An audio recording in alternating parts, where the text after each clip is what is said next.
Hi, I'm Gillian Ezra. I'm the COO of Simfy Africa. And Gillian, how does Simfy Africa come to be?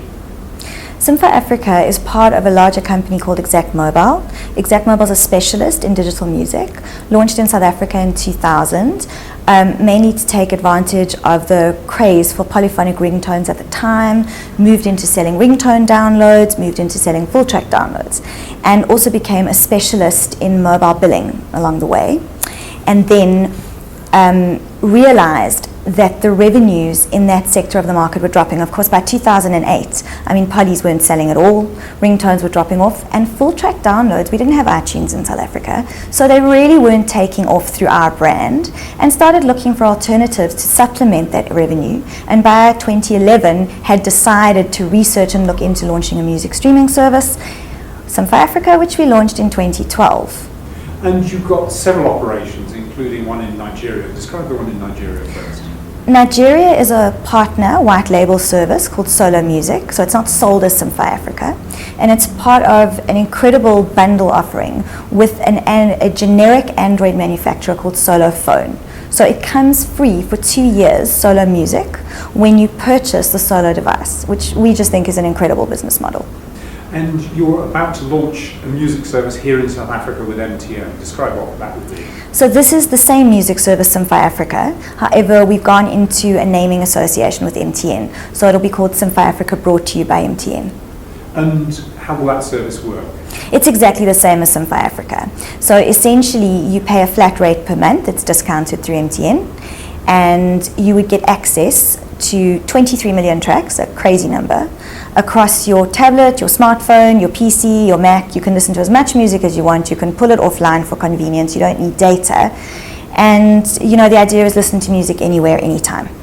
You won't give me the price points, but give me some idea of the range of the price points. I can certainly give you the price points. In Simfy Africa itself, if you come directly to us as a customer, it's 60 Rand a month. MTN is subsidizing for their customers, so it's coming out at 49 Rand a month. A fantastic price point for what you're getting. And you've got your own independent service, haven't you? That's the third leg of... Yes, that's the 60 Rand a month product. That's our independent product. And of those 23 million, of that 23 million catalogue, how much of that is local to South Africa? So we try as hard as we can to put up as much local content, South African and African. I would guess that we probably have around 250,000 tracks at the moment, maybe more, but somewhere in that region. The problem being that, unfortunately, the local labels are not quick to digitize. They haven't seen enormous revenues from digital in the past. It's definitely growing, but they're quite slow to digitize. So we are working together with many different parties to push the labels to digitize, to help them to digitize. We're very, very proud of the music on our continent. We want to give people as much as possible.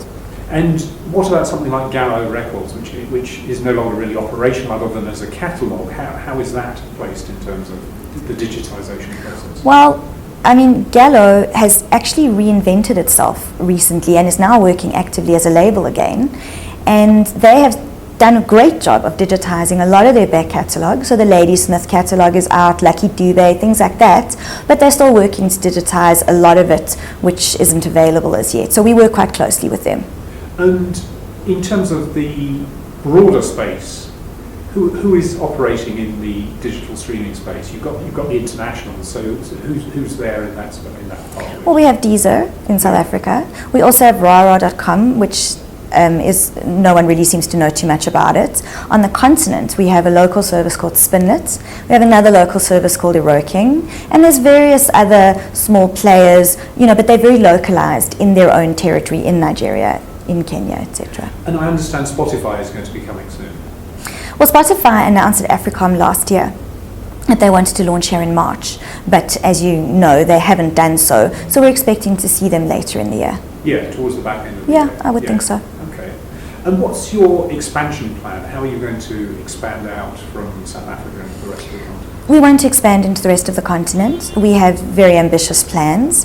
The question is how you do that, whether independently, whether with an operator, one territory at a time. So we're working very hard on our strategy and also, as we like to say, the Africanization of our product. We want to make sure we have the right offering, the right price, the right partner before we launch, and we're not going to launch until we feel we're absolutely ready. And in terms of the kinds of countries you might go into with the expansion, what would be the places you would look at first, do you think? Well, obviously everyone goes Nigeria, Kenya, Egypt. These are all the territories that have the larger populations and a greater number of SIM cards. But it also depends on what partner you get. If you get a fantastic partnership offer and launch plan in a different territory, you would obviously go there first, because it's all about how well you launch.